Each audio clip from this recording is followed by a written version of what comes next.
Nagapattinam. I have a bachelor's degree in Computer Science Engineering, and I started my journey in QSpiders for a full stack development course.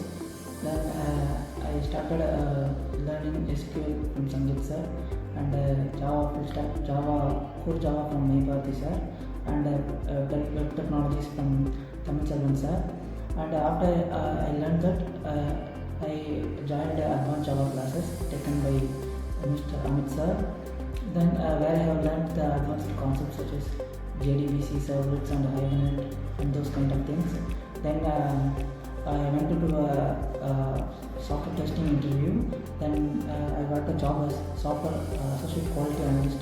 I got a job as a testing company, even though I learned full stack development.